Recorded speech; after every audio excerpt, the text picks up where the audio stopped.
man went to a hotel and walked up to the front desk to check in.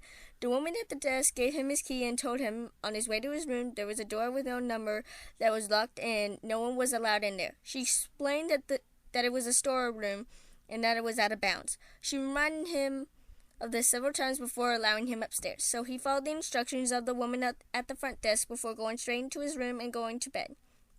However, the instincts of the woman had piqued his curiosity, so the next night he walked down the hall into the door and tried the handle. Sure enough, it was locked. He bent down and looked through the wide keyhole. Cold air pressed through it, chilling his eye. What he saw was in the hotel like this. In the corner of the room, there was a woman whose skin was incredibly pale. She was leaning her head against the wall, facing away from the door. He stared in curiosity for a while. Was this a celebrity? The owner's daughter? He almost knocked on her door out of curiosity, but decided not to.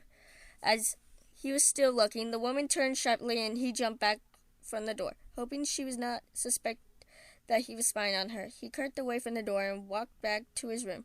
The next day he returned to the door and looked through the wide keyhole. This time all he saw was redness.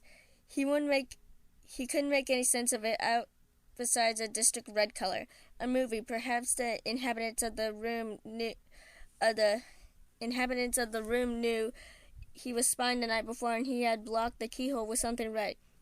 He felt embarrassed that he made the woman so uncomfortable, and he hoped that she hadn't made a complaint to the woman at the front desk.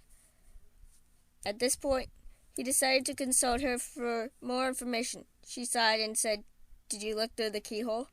The man told her that he had, and she said, "Well, I might as well tell you the story of what happened in the room. A long time ago, a man murdered his wife in there, and we find that even now, however, stays that gets more uncomfortable. But these people were not ordinary. They were white all over, except for their eyes.